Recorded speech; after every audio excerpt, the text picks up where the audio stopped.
안녕하세요. 투자식가자 김PB입니다. 곧 IMF급 위기 시작될 것, 건설사 줄도산 시작이란 주제로 오늘 좀 말씀을 드려볼 건데, 최근에 제가 김PB의 경제라디오라는 신규 콘텐츠에서 건설업 종사자분의 무시무시한 제보를 받았습니다. 이거 영상 보신 분들은 내용을 다 아실 텐데, 현재 건설업 종사자분께서 뭐라고 말씀하시냐면 지금이 IMF 터지기 직전 느낌과 비슷하다라고 말씀을 하세요. 근데 지금 건설업 현장이 지금 대위기 상태다라는 명확한 증거가 있습니다. 그게 뭐냐면, 자, 새마을금고가 역사상 최대 적자를 기록하고 있어요. 지금 그리고 이제 새마을금고가 지금 막 전반적으로 시끌시끌합니다. 찾아보시면은 기사들이 굉장히 많이 나오는데 이유는 단 하나예요. 부동산 PF 때문입니다. 즉 부동산이 시장이 망가지고 건설사들이 망가지고 있죠. 그러면서 동시에 무너지는 곳들이 어디냐? 금융기관들이에요. 왜냐? 여기에다가 돈 대준, 프로젝트에다 돈 대준 게 금융기관들이거든요. 특히 새마을금고에서는 다른 은행에서는 나가지 않았을 대출마저도 다 해줬기 때문에 이제서야 문제가 화르르르 한 번에 터져버리고 있고 불길이 번지고 있는 이런 상황이라고 보시면 될 것 같은데, 이 이제 부동산 이슈가 건설사만 부도시키는 게 아니라 금융권까지 흔들고 있어요. 그래서 오늘날 이제 KRX 건설주 주가지수, 즉 이제 건설업 주가들의 현황을 보게 되면 2023년 7월 건설업이 침체되기 시작한 이래로 주가도 계속해서 연일 하락 행진을 달려가고 있습니다. 도무지 살아날 기미가 전혀 보이지 않아요. 근데 심각한 소식들이 최근에 또 들리기 시작하고 있죠. 대형 건설사 4곳이 추가로 더 무너질 수도 있다라는 이런 얘기가 들려오고 있습니다. 중앙일보의 기사를 보게 되면 4월 넘기니까 이제 7월 위기설이다. 올해 대형 건설사 4곳 더 무너진다. 이런 얘기들을 하고 있는데, 부실 징후가 나오고 있는 건설사가 시공 능력 기준 31에서 100위까지 이제 건설사들이 계속 늘어나고 있다. 그러니까 초대형 건설사보다는 중견급 건설사들에서 자꾸 이제 부실 리스크가 높아지고 있다. 자금난에 취약한 중견 건설사들 중심으로 부실 우려감이 급증하고 있고 실제 도산하고 있는 기업들이 많이 나오고 있어요. 아까 앞서서 말씀드렸던 것처럼 이제 건설사 일하시는 분이 저희 라디오로 제보를 해주셨다라고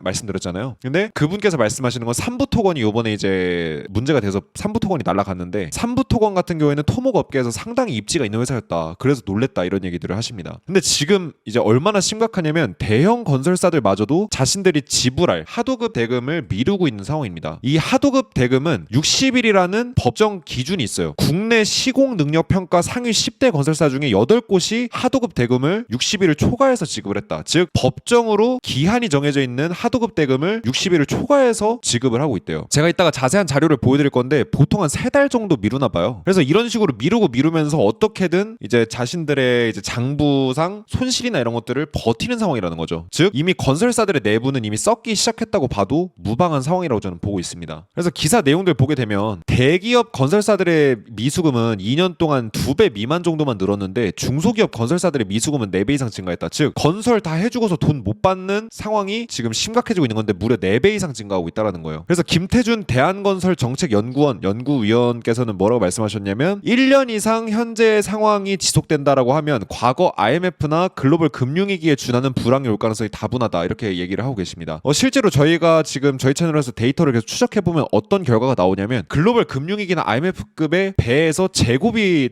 될 만한 이런 말도 안 되는 위기가 우리에게 다가오고 있다는 걸 알 수가 있어요. 나아질 기미가 전혀 없습니다. 나아질 기미가 없을 때 위기가 올 수 있다고 얘기하는데 사실은 나아질 기미가 없어요. 그러니까 예정된 위기라고 보는 게 우리가 좀 타당할 것 같은데, 이런 부분에서 나아질 기미가 전혀 없는 이유가 뭐냐면, 최근에 한국은행에서 1분기 성장률 마이너스도 가능하다. 이렇게 이례적으로 미리 알려줬어요. 보통 한국은행에서 이런 이제 발표를 할 때 미리 알려주는 경우가 없는데 미리 운을 띄워줬을 정도였어요. 그러니까 그만큼 충격먹지 말라는 거겠죠. 2월 당시에만 해도 탄핵이나 내수 침체 이슈 때문에 1분기 경제 성장률 0.2%까지 낮아질 거다. 0.5에서 이렇게 예측치를 낮췄는데 근데 또 조정을 했어요. 마이너스도 가능하다. 즉 경제가 급속도로 갑자기 올해 들어서 빠르게 악화되고 있기 때문에 경제 성장률 전망치를 계속 수정해야 된다라는 얘기를 하는 거겠죠. 게다가 지금 건설사들의 폐업 신고가 벌써 1000건을 돌파했는데, 올해 건설업계에서 시공능력 평가 58인 신동아건설을 시작으로 대저건설, 삼부, 안강, 대우조선해양, 삼정기업, 벽산엔지니어링, 이화공영, 대응건설 연쇄적으로 기업회생 절차에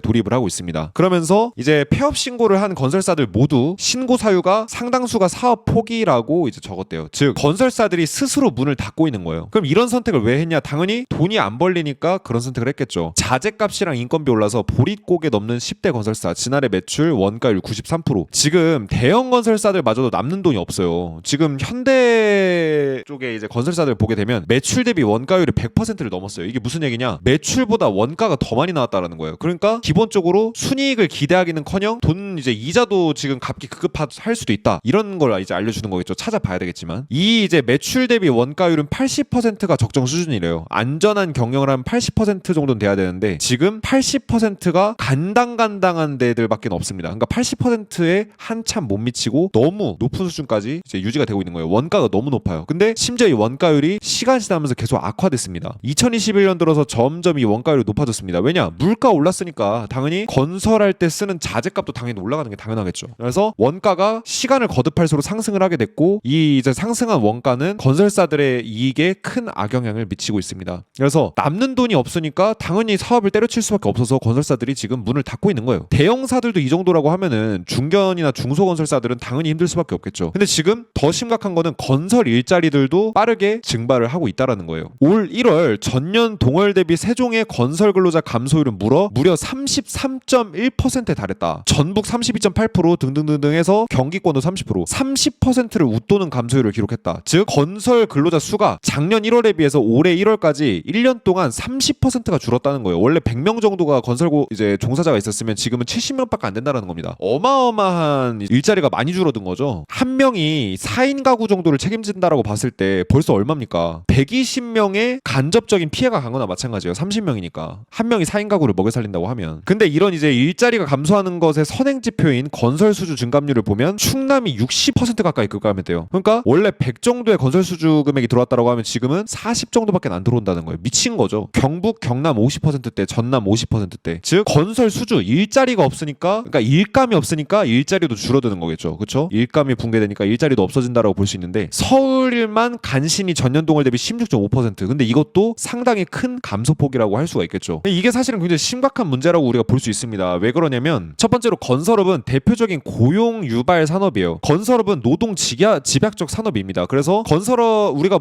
이제 건물 지으려면 사람이 많이 들어가야 돼요. 그러다 보니까 많은 인력을 필요하게 되고 이건 자연스럽게 고용을 유발하게 됩니다. 그래서 나라를 먹여 살리는 큰 업종 중에 하나라는 거죠. 특히 이제 우리 소위 막노동이라고 하는 이런 그 단기 건설 이제 아르바이트 일자리부터 해가지고 실제 기술자들까지 폭넓게 고용층을 이제 포괄해서 이제 고용을 하게 되는데 이 산업의 일자리가 줄어들면 어떻게 되냐? 실업자가 대규모로 늘어나게 될 수밖에 없습니다. 일자리가 없다라는 거는 사람들이 이제 일자리가 없어지니까 소득이 없으니까 돈을 안 쓰기 시작한다는 거고 돈을 안 쓰기 시작해서 소비가 악화되게 되면 상권이 무너집니다. 건설 일자리가 많을 때는 그 주변에 한밭집부터 해가지고 음식점 그다음에 뭐 다양한 그 근처에 가게들까지 싹 다 이제 먹여 살릴 수 있는 이런 이제 재원이 됩니다. 뭐 주변에 이제 술집도 그렇고. 근데 건설 일자리가 없으니까 사람들이 건설 일자리에 출근을 안 하게 되고 이제 돈이 없으니까 소비를 안 하겠죠. 그러니까 자연스럽게 주변 상권이 무너집니다. 그럼 다시 상권이 무너지니까 부동산이랑 건설업이 더 악화되겠죠. 왜냐면은 계속 다 가게들이 안 돼서 나가서 공실인데 누가 거기에 투자를 하겠어요. 근데 이런 트렌드가 벌써 이미 작년부터 시작이 됐습니다. 작년 6월에 기사를 보게 되면은 힘든 타국살이 밥심으로 이기라 했는데 텅 빈 한밭집. 공사장 인부들이나 제조업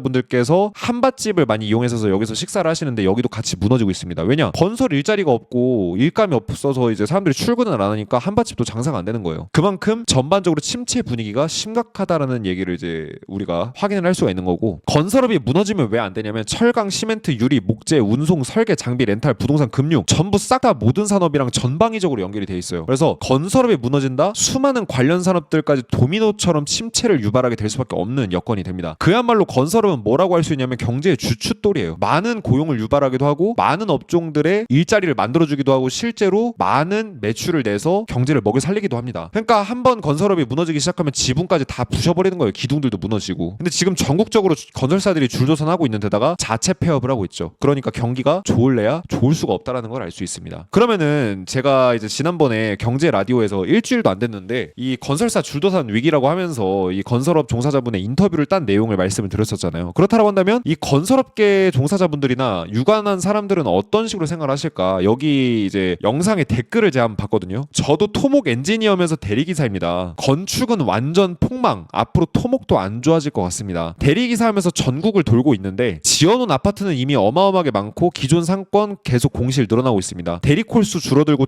퇴직자들의 투잡러 폭증해가지고 대리 시장도 무너지고 있습니다. 일단 술 먹는 사람이 없어서 일감도 줄어드는데 자꾸 이제 사람들이 먹고 살기 힘드니까 대리기사 뛰어드니까 대리 일도 일감이 많이 없다 이런 말씀을 하시고 공기업 화장장에서 근무를 합니다. 오늘 상조 장례지도사와 얘기했는데 바쁘다고 하더라고요. 장례업은 호황입니다. 오늘도 영정사진 중에서 젊은 사람들이 부쩍 늘은 듯합니다. 라는 조금 씁쓸한 이런 얘기들도 들려오고 중소기업 제조업체 건설업체들은 호흡기까지 끼고 버티고 있는 거라고 봐야 한다. 이렇게 이제 얘기를 하시는 분도 계시고, 제일 문제는 이미 일한 현장에서도 돈을 못 받고 있다라는 겁니다. 그러니까 일감 줄어드는 건 문제가 아니라 지금 이미 일을 해놓은 거, 이거 이제 대금도 못 받고 있다. 삼성이나 이런 특 A급 기업의 하청 기업 말고는 정산을 무려 3개월 있다가 현장 팀장들한테 돈을 준대요. 참고로 아까 말씀드렸지만 하도급 대금을 얘기하는 거라고 하면 60일이 법정 기한입니다. 60일 넘어가면 불법이에요. 요즘같이 힘든 시기에는 좀 밀렸다 싶으면 6개월치씩 유보 상태일 텐데, 와 6개월이면 말도 안 되는 거죠. 하도급 이거 대금이 60일 한도인데 180일까지 미룬다는 건 곱하기 3배를 미루는 거잖아요. 웬만한 1차 하청도 휘청이는 상황이라고 얘기를 하시네요. 그리고 뭐 이거는 이제 관련업 종사자는 아니시지만 최근 서울 시내 도로 상황만 봐도 알 수 있는 거다. 출퇴근 시간에도 예전만큼 미친듯이 차가 막히질 않는다. 낮에는 어딜 가든 예전에 비해 30분 일찍 도착하게 된다. 어디를 가도 상가들이 다 비어있다. 온통